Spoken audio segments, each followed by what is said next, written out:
Morning everyone, this is Charlotte and we are chatting in cars. This is a podcast where I discuss many different topics, any of which you can vote to add to extra lists I've made.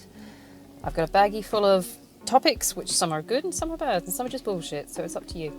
There is a trigger warning at the start of this podcast because I do discuss sensitive topics and I do swear a lot. I use swearing like punctuation some days, depending on if I've had a good day or not.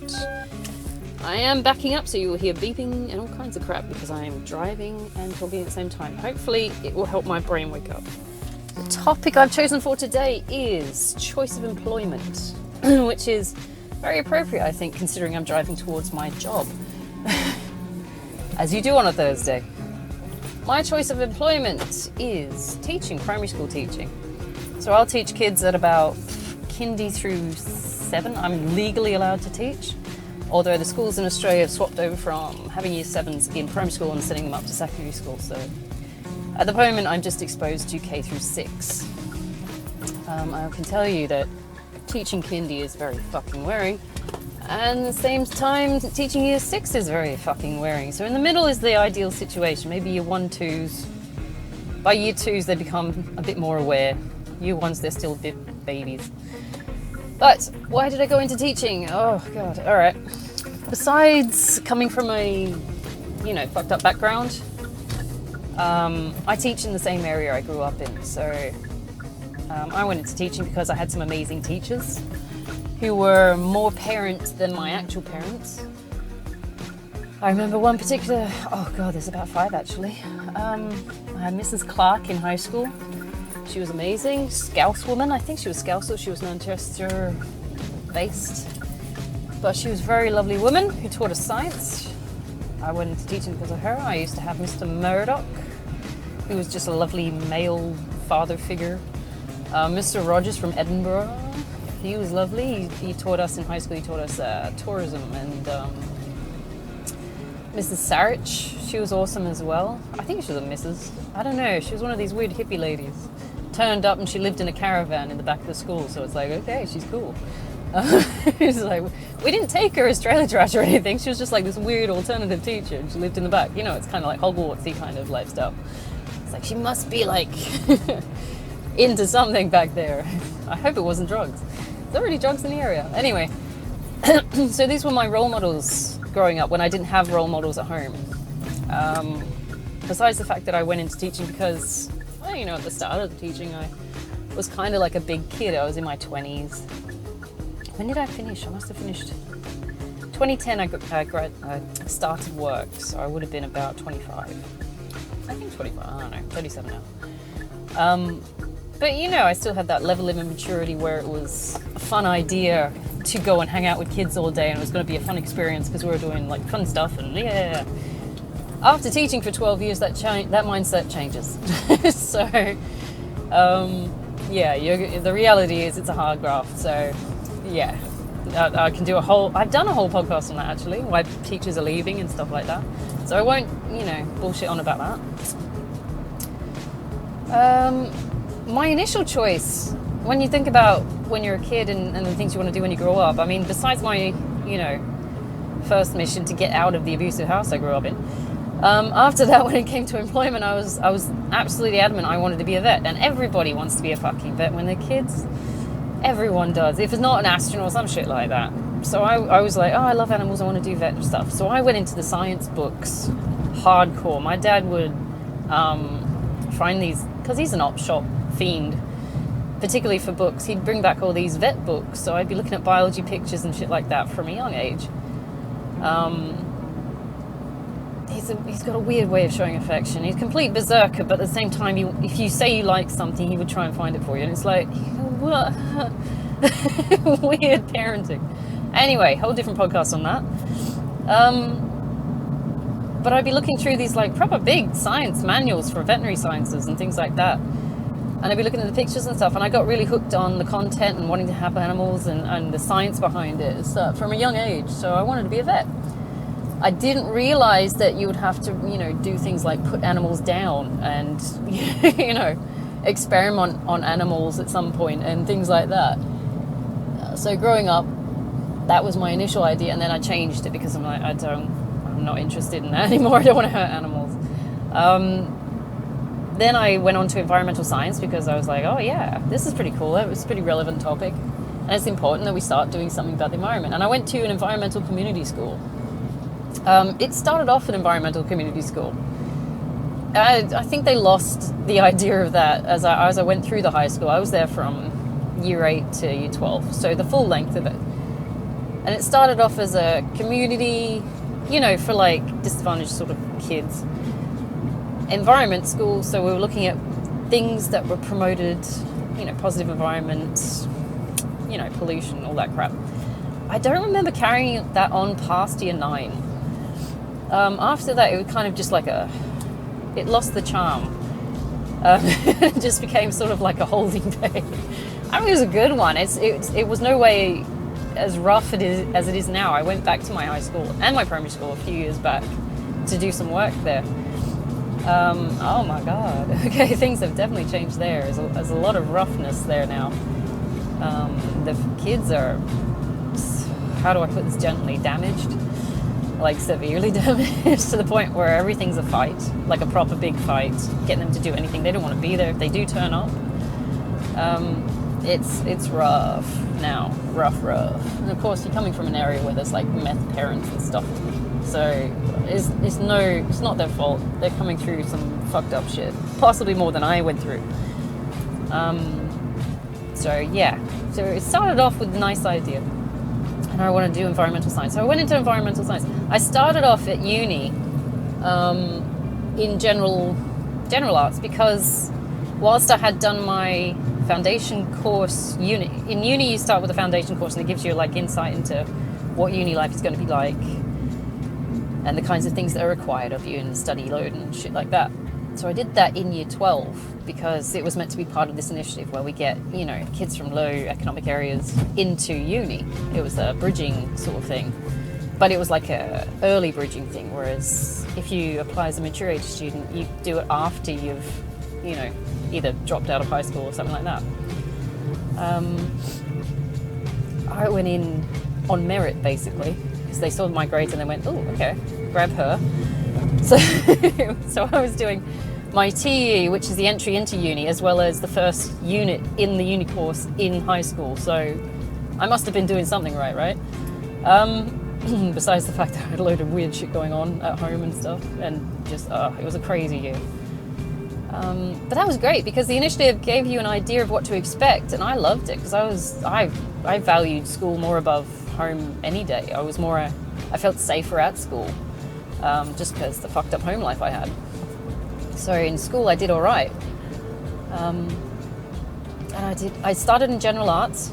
In my first year of uni, I enrolled in that because my TER rank wasn't as high as I wanted to do to get into veterinary, which I still wanted to do at the time. So I started in general arts, and then I moved over to environmental science after the first year or so. And then I was looking at whether I wanted to go into veterinary or if I wanted to go into teaching. And my mum was like, teaching's the more practical job, you should do that. But at the same time, I also wanted to go into like fashion design because I love clothes and creating stuff, and I'm crafty and I like all that side of things. The practical thing, of course, given the area I was raised in and living in, was teaching, because there's always a job. It's not a great job, but there is always a job. Fashion design, on the other hand, you either go to work for a big company if you can, or you start your own label, which is also fucking hard to do. So I was told, whilst I had a passion for fashion, cringe. Anyway, it seemed more practical at the time because I needed the money and I needed to get out of the poverty cycle. So be a teacher. And it was good pay at the start. It was great. It was more than I was ever used to because I'd constantly either been on the welfare or been unemployed. And so at 25, you got this full wage. I think I was starting at 55, something like that. I wasn't working all the time because I started off in relief. Again, I'm still doing relief. I had a contract for year 2s in 2014 for a year. And then went back to relief because I was still studying. I found it hard to study and also teach. So I just thought, okay, well, I'm still getting paid doing relief and I can pick my days and yeah. So I don't know if I would have stuck with teaching. I mean, it is a blessing, of course, because it is a solid job. It's like, there's always going to be schools. you don't get to choose really what schools you go to, but there's always going to be schools. Same as there's always going to be hospitals, always going to be doctors, there's always going to be... They're the solid jobs. Once you're trained, you can work anywhere, basically. I know with my degree, I can actually go... Because I've got dual nationality as well, I can go over to the UK and work if I wanted to. Or any part of the Commonwealth. Because I've got that UK citizenship as well as the Australian citizenship, because I was, born here. But it's brilliant. Whereas with a fashion degree, I would have had to go and work for a company, and I've had to build myself up from grassroots. Or, starting a label. And I've had dribs and drabs of wanting to start a label as well. I did at one stage, I started, designing underwear and bathers and things like that. I wanted to start something. I tried to do it on Etsy. That's a fucking nightmare. I wouldn't invest in that. Because they'll give you the website, but they won't help you with any kind of marketing or anything like that. So it's up to you to figure out the marketing side of things, and that costs money. So you've got your overheads and the marketing and this big idea that you want to do. And they'll promote this image that they're going to help you and stuff like that, but really they're not. The same with Shopify, actually, I find. You pay this bill for pretty much fuck all. I'm thinking severely about closing my Shopify at the moment. I've got one for all my paintings I do, and I'm not getting any traffic or any attention or anything for it. So I'm just like, you know what, this isn't fucking working, and it's costing me money. So I'm just like, fuck you, Shopify. I'm thinking about it. It's a facade. They're like, oh, we'll help you. It's the same as all those fucking websites. We'll help you launch your career, launch your business. And it's like, no, we'll take your money, give you a platform. That's it. All the work and the groundwork and all the hard stuff you have to do yourself. It's like, but then why don't I just buy my own fucking website then? Why do I have to go through you as a platform? It doesn't make sense. I'd rather just buy my own website. I'm going to do the work anyway. At least with like eBay, I've got 2 stores on eBay they give you some help. It's not great, but they'll give you some help. Like, I'm still getting traffic because of people going to eBay as a site just to browse, and occasionally your things pop up in the feed and you're like, oh, that's my stuff. Okay, cool. But it's not great, and they take a huge chunk of fee out, and you're like, fuck you, eBay. So you got listing fees and selling fees, and it's just stupid. So I've got to work my way around that. Honestly, if you want to make money that way, you got to direct sell to the buyer, and I'm talking about doing it in person. Because over the internet, they give you a platform, but it's got strings, lots of strings, or they just won't help at all. So I'm thinking I need to redo that at some point. If I could, my career would, my choice of employment would be self-employed at home. I am a homebody. I don't like having to leave my house. So when we went into the COVID lockdown and everyone started complaining about getting like, I'm stuck in my house and I hate it here. It's like, I love my house. The way I work, it's like I do a bit of work, then I have a nap, then I have a snack, then all these kinds of little things that just sort of break up the day, make it more pleasurable, I still get the work done. I just do it at my own pace, where and when I want it, I know what my goals are for the day. I don't know why people were going crazy. Extroverts. They don't know what they have. I swear, all the introverts that went into lockdown were like, yes, I don't have to deal with idiots at work. Yes. Oh, it's genius. I never had to do the Google Teams meetings or anything though, which was the blessing. Because that makes me fucking cringe so much. Phone calls and web connect and all that bullshit. I fucking hate that shit. I do. I don't even like answering phones. I will say, like, if you can text me. I don't want to fucking pick up calls. It makes me cringe. I don't know why, I just hate it. Which is kind of sad, considering the initial reason that phones were, invented. It's like, it's a work of miracle, it's a wonder. Now we're all just like, I hate answering my fucking phone. The ringtone is giving me PTS. I hate it. All my work at the moment, because I'm a substitute/relief teacher, comes through my phone. So every time my phone pings, I get like this horrible feeling. And sometimes you find yourself swearing at your phone because it's pinging too much. You're just like, just shut the fuck up. You put it on silent and you miss your jobs. It's like, shit. So it's swings and roundabouts to the job. I mean, it's good that I'm getting this much work. Obviously, I'm very grateful for the money, because I've known what it's like to not have the money and not have the work or access to the work. So when I get, but it's like, at the moment, because everyone's getting sick and with COVID and stuff like that, I'm getting like 20 jobs a day coming up on my feed saying, can you come in? I'm like, well, no, I've been booked for the last 2 weeks, so it's like, I guess not. But they'll call you or they'll message you at about 20 minutes till you need to be there. And to be honest, that's just, you're fucking idiots. I'm like, wait, at what point do you think I'm just going to drop everything and be there in 20 minutes? Are you insane?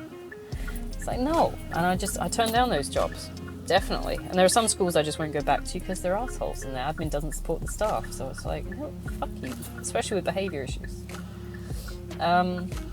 Again, I wanted to write books for a while. I do. I still do, actually. I like picture books, self-help books. I can't do fiction books or anything like that. I've got no sense of imagination when it comes to that. When I do read books, and I do quite extensively, it tends to be like historical books. So like, particularly the Tudors, Greek mythology, things like that. I like history. I'm not futuristic. I'm not into like my ex-boyfriend was into sci-fi and stuff like that. My brother is into Warhammer. I like history, factual fiction, non-fiction stuff. I like to know that I'm looking at something that happened or an interpretation of something that happened. Biographies, I like them. I like sciencey stuff. I'm very boring.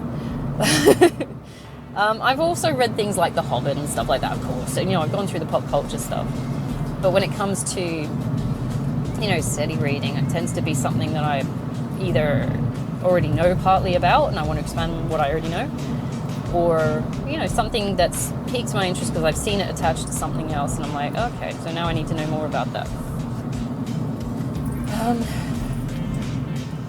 I know some people are into a lot of science fiction stuff, or at one point I was interested in romance novels, but that was when I was a teenager and I'm like, ooh, sex scenes. Just like, ooh. But I kind of grew out of that. It's a bit cringy, some of the things they write in there and you go, oh, fuck, that would never happen. It's the fantasy, it's the fiction that it will. It's like, oh. Well, if that's the case, then why don't guys just read those fucking books and try and emulate it? It's like, ooh. But then again, it come up as sleazy, so I don't know. I'm sure they'll get something now.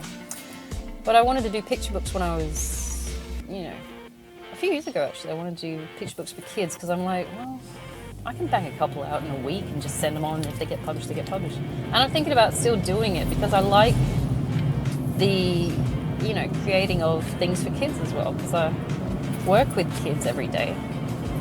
I want to give them something that's interesting to, and usually funny to read if I can. So, sorry, just changing lanes. Plus I like the idea of the silliness you can get in a picture book. So I've read some weird ones with kids about, farts and poos and things like that, and I laugh my ass off along with them. I'm going, this is stupid, I like it. I could do this for a living. I could do it in my spare time. So I might pick that up again. I don't know. But I've always had some kind of element of craft, so at the moment I've got an art gallery online, as you do, it's not great. As I said, it's attached to a Shopify, so it's really shit,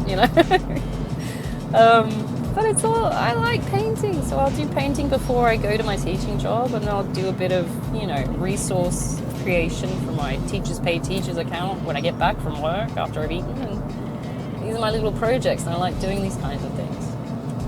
I like the idea. It's more like a game at this point. It's not like I'm needing money. It's just I like the projects. I like being busy.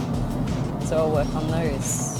I've always been sort of semi-business based. Even when I was a kid, I was trying to find ways to make money. The job is the main meat of where my bills get paid from, but that's about it. Everything else is just a vested interest, basically. Which is why it's not really going anywhere. I don't know. Maybe it'll pick up. I don't know. It's not you know, you don't place your hopes on it. I can't imagine anything like being a celebrity or something, because I shy away from cameras every chance I get. I don't like being looked at. You know, it's like I don't like that. It's just ugh. I can feel my skin crawl when people look at me. So I just, even when the kids are staring at you in classroom, you're like, what are you looking at? What do you want? It's like, toilet. It's like, well, just go. Why you you fucking freak? What are you doing? I needed to ask you. You don't need to ask me. Just tell me. Yeah, you tell me you're going and go. Yeah, but no, you do need to give them permission, because it's something about duty of care, I guess. As the responsible adult in the area. Oh, gee, I guess I should know where they are. Oh, God. Nothing. I don't think I'd want any kind of job where I have to stand on stage. But at the same time, I've done my cards. And, of course, this is absolutely reputable, my tarot card. And I'm supposed to have a job where I take the lead and I stand on a podium and I do stuff like that.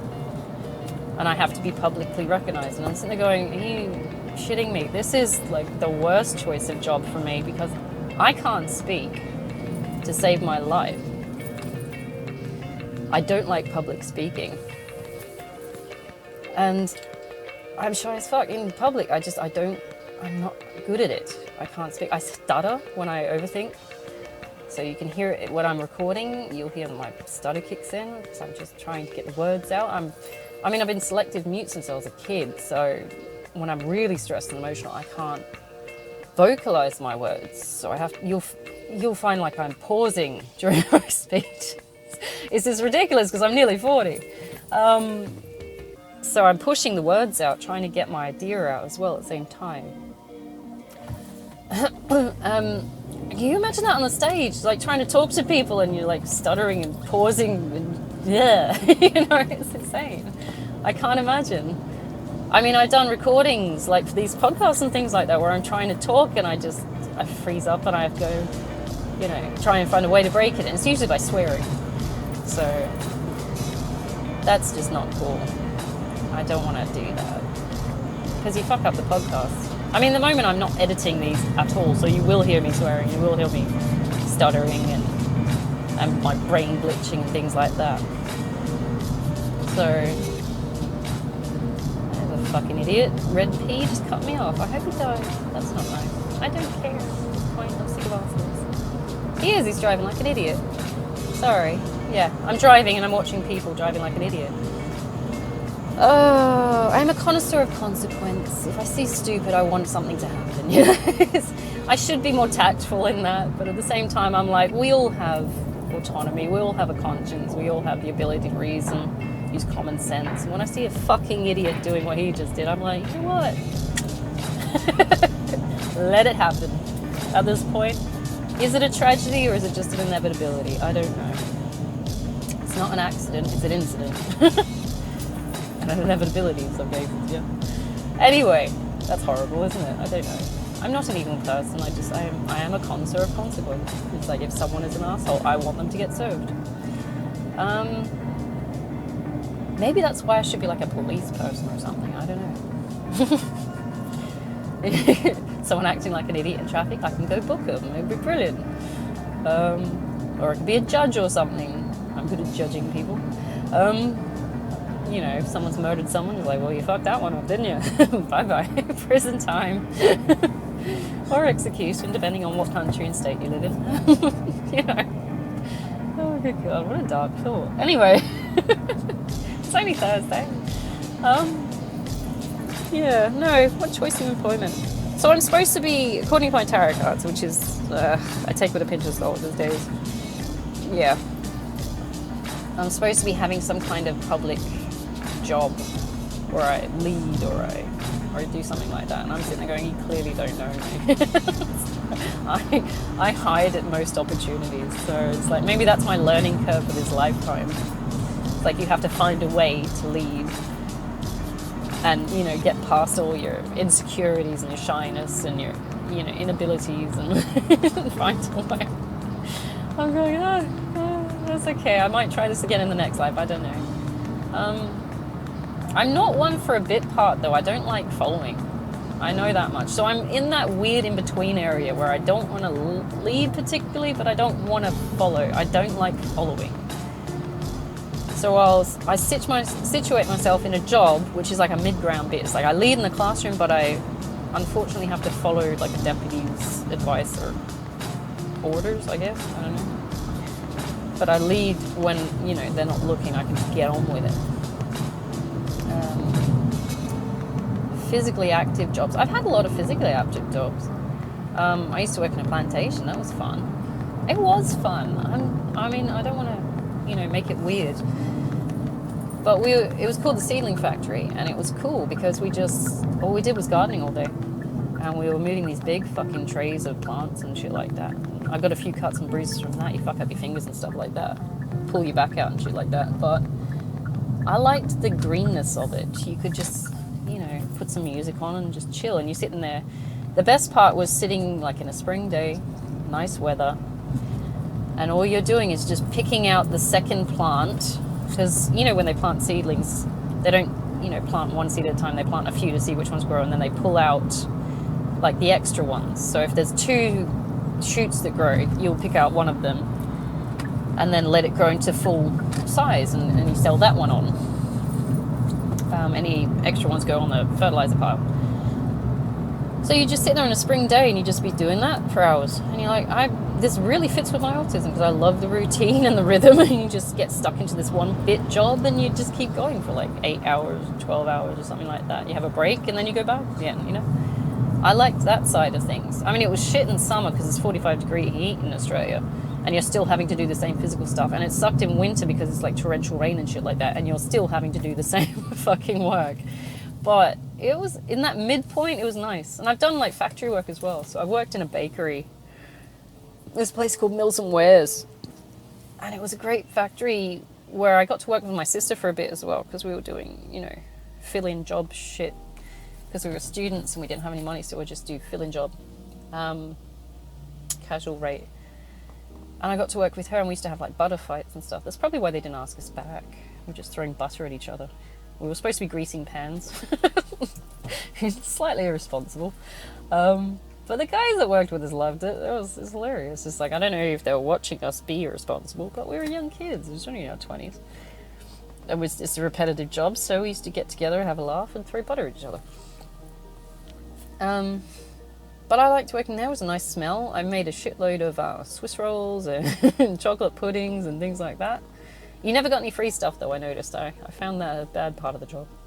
I'm like, but these are spoiled. Yeah, but we got to throw them out. It's like, but I want to eat them. What a waste. Can't we take them home? Do you really need to waste them? I worked at a place called Anchor as well, which is Anchor Cordial.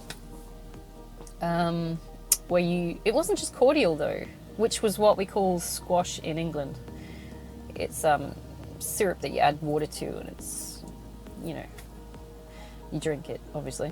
But they also do spices and things like that. They did custard powders, breadcrumbs, vinegar. Oh my God, that whole place stunk of vinegar. I did not like that one so much. And I found myself on the job. I was deemed unskilled labor at the time because I was only in the early 20s, didn't have any training really. So we got low wage. But I was finding that I would have to show the other ones how to fucking pack a box. And that drove me nuts because I'm like, you've been here longer, but you're not doing it right. So that wasn't probably great for me because you come across as really arrogant telling these senior people that it's like, you're doing it wrong. And of course they love you for that shit. It's like, you fucking asshole, get out of my house. Don't tell me how to do my job. But it was, I found that frustrating. And it was packing. You had to pack it a certain way, otherwise it wasn't going to shut, it wasn't going to close, and you couldn't sticky tape the fucking thing up. That was with like breadcrumbs. But it would bug me. I'm sitting there going, it's obvious this is what we need to do. Why aren't you packing it like this? The boxes are this shape. The box that we pack it into is this shape. Why are you just slopping it in like it will fit and then hoping it shuts? It gives me the shits. It really gave me shit. So I had to leave that job. Good thing we were just temporary workers there. What's the other one? Spencer's. Spencer's is like a spice herbs place. They do really cheap packing. I don't know why it's cheap, but they do package like rosemary and turmeric and things like that. Nutmeg. Nutmeg I remember because we packed so fucking much of it. I don't know why. It has its own smell. I will forever be smelling nutmeg if I ever work into a factory. I'm going, I know this one. Yeah, but that was fun. I got to work for my sister again. So one of my sisters, I got two. So I got two sisters and a brother. And I am the third born, so I'm the second youngest. So she was my little sister. Oh shit, sorry, wrong turning again. I keep doing that. Anyway, so yeah, I got to hang out with her and we had breaks together and we were just chatting, bitching and stuff like that. And it was great. And then I finished school and went into teaching. I did, my very first job was working at McDonald's actually. I was terrible because I was 14 and 9 months. I think I was 15 or something like that. I was not prepared for it mentally to deal with that. And I missed a few shifts and just, they did not like me. So it's like, I remember burning the fuck out of my arm on one of the chip net basket things that you deep fry the chips in, fries. And I had this grid burn on my forearm for a long time actually. It's gone now, I don't have a scar or anything, but it's like, it was not a good job. I didn't like it that much. And I wanted a job because I wanted the money. Because I was 14, 15, and I wanted to start saving to get the fuck out of my house. So I was like, I want a job, I'll get my money going and then I can leave. So that was the main impetus of that. Impetus? Is that the word? For that job, the purpose of that job. I wasn't mature enough for it because I couldn't handle the pressure. It was a nice idea. I mean, they had me cleaning, then they had me doing chips, and then and that's as far as I got because I didn't handle it. I think either they fired me or I quit. I think I quit actually because I was 14, 15. I was heading into TR exams, and I was just like, this is not a priority right now. Ooh, that's a lot of exhaust fumes. So it changed drastically. Right now I'm full on the job. I'm amped up. I've got my directives, I've got my objectives. I want to get the job done. I want the money. Clearly. When I approach my job right now, I'm a mercenary, so I get on with it. I don't fuck around. I find efficient ways to do things, and I just fucking get on with the job. A teaching mercenary, that is, not an actual mercenary. But it feels like mercenary work. You are fighting to turn up, to do the job, to leave at this point. I'm here for the pay at the moment because I walk into so many schools and there's so much, disrespect that sometimes you walk back into a school and it's like, it's for the kids, but these days it's a lot for the pay because I've got to get myself away from the stressful environment that it was meant to be the backup while I did fashion design. And then it became the only plan, which a lot of people fall into, I think. It's like, it seems like a good step as a temporary measure, but then it becomes the only measure. And you kind of get stuck there in a job you don't want to do. And I took this job on for so long because I was sucked into a mortgage with an asshole who didn't want to work when I was married. And after that, I was sucked into debt because I left him, nothing but the shirt on my back, and he trashed my apartment, or our apartment. When he left, and I finally got it back and I had to renovate it, so that cost me about 10 grand. I was like, thanks for that. I got some of my own back though. I sold his shit so to pay off my credit card debt. Yeah. And I broke his beloved sauna because he deserved that. He is a prick. I don't know where he is now. I hope he's dead. Anyway, ex-husband and stuff. But he had no qualms about making me homeless or leaving me in debt or, he's just generally a piece of shit. Yeah, it's absolutely over and not. And I let that play out. And as soon as I got myself established, I'm like, right, okay, now I'm in it for the money. I've got my directives. I want my goals set. I'm going to do me. Then I got an ex-boyfriend. I was like, shit. That's this problem I keep having. It's like I keep getting attached to people that, leech off me. And it's not good for me, but, you got that. Anyone else got that where they feel compelled to help people? Because it's like the nice thing to do, and we're taught that you should be helping people and looking after each other and stuff like that. But then you somehow become a magnet for assholes that just take your shit. You're like, I don't understand this. Oh, Christ. Anyway, so I ditched him. So now I definitely am on my own directives. I want my apartment. I want the home I was promised but never got. I want my dog. I'm getting my corgi. I had a dog before, but my ex-husband gave it away without my consent, which just makes him possibly the most evil man I've ever met. I'm getting my dog, I'm getting my home, and I'm getting my trip back to the UK. That's my objectives for the next 2 years or so. Depending on how long it takes, I don't know anymore. Things are, getting more expensive and everything's getting a bit weirder. That's my employment goals. At one point, I was like, I want to be a uni lecturer. So I got 2 master's degrees. I have to tell the truth, I got 3 bachelor's degrees, 2 master's degrees, and I was sitting my doctorate. But that year I sat my doctorate, I had my divorce, my business has failed, my uni just went down the toilet. I didn't have a choice. So everything just collapsed, and I just went, look, this is just a bit too much for me right now. I'm going to stop. I might pick it up later on, but there's no real need for it. So I might just leave that one. I don't know. Is it needed? I don't know. I know that I'm capable of it. That's what it is. I got right up to writing the first 3 chapters of my thesis. So I did all the coursework. I'd done the research, and I got up to the first 3 chapters had been written on my thesis. And the stress of dealing with my supervisor mixed with all the other shit that was happening was just a bit too much, so I had to stop. And I'm like, I can't do this right now. I just need to get myself out of debt and concentrate on getting a roof over my head, because I was homeless at the time. Those were my priorities. So everything else just fell by the wayside.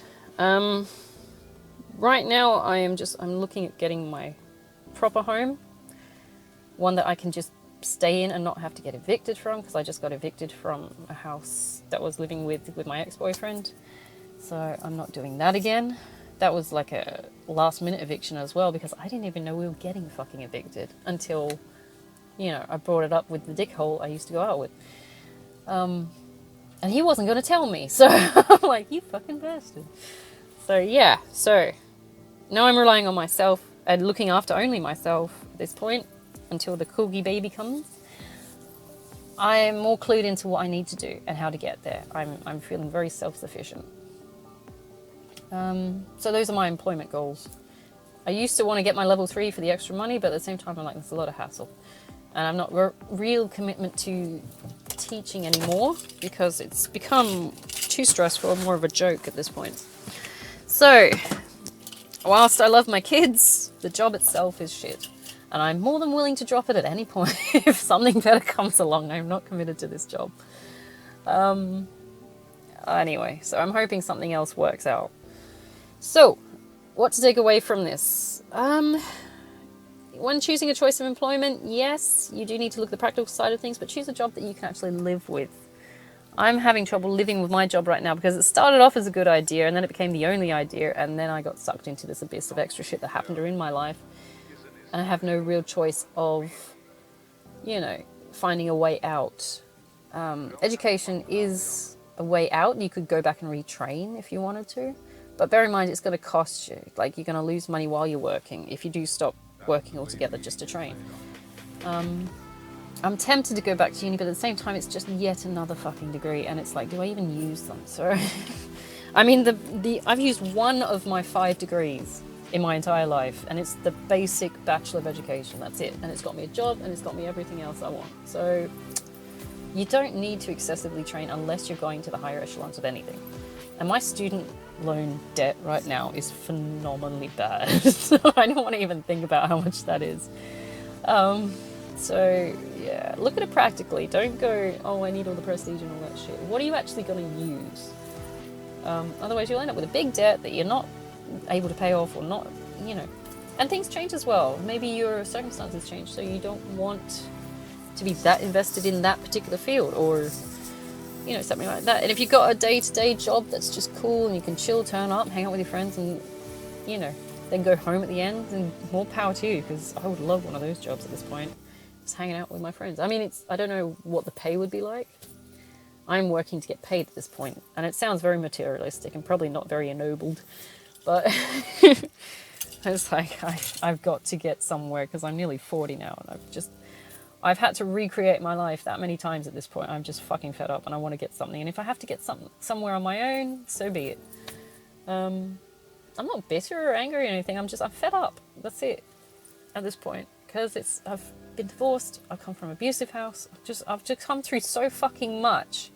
And I've had to deal with that shit on my own. And every time I relied on someone, it fucked up. So I'm like, you know what? Fuck it. I'm on my own. I'm going to do it for me now. It's like I'm tired of helping people. I'm tired of trying to get shit done for other people. I'm just doing me. Because I know what my goals are. And if I keep it simple, I know I'll achieve them. So sometimes that's just what you got to do. I'm going to see how long this teaching goes for. If I can find a different way to make the money that I need to pay my rent, mortgage, whatever, I'll probably go with that. So I suggest maybe you have a go at doing something like that. I don't know. Everyone's stuck in some kind of a job at this point because, I know we're losing jobs over the COVID stuff and furloughs and stuff like that. And like petrol prices are causing businesses to shut down and things like that. So I'm hoping everyone's okay. And maybe we shouldn't take our jobs for granted at that point. But you should always be leaving space to find an easier, better, more suited job, I think. Leave space. Don't give up altogether and say, right, I'm not doing this anymore at all. But leave a space, I think, is the best thing. I'm sticking with my job for now. But at the same time, I'll tell you what, if anything else comes along, I am totally on board. It's probably, is that a healthy way to look at it? I don't know. Just bailing on your responsibilities. Is it? I don't know. Anyway, I'm going to leave it there because I'm sitting outside my school and scaring the parents. So I hope you have a good Thursday. We've got one more work day after this, Freya's Day, and then I'm going to have a very nice Saturday eating crap, essentially. So I'll see you there. Bye. Last year's this generation of people and that generation. The interval is in some ways just as important, some ways more important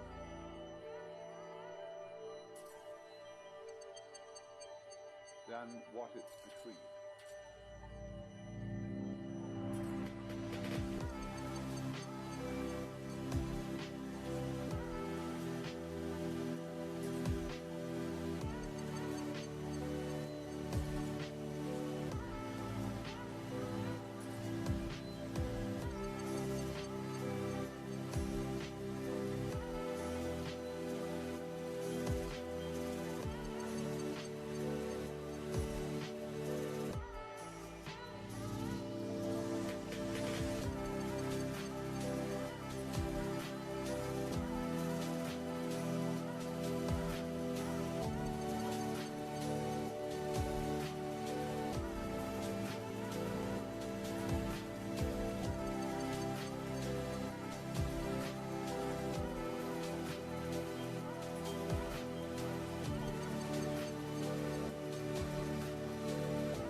Space, night, death, darkness, not being there, is an essential component of being. You don't have the one without the other, just as your buzzsaw has no teeth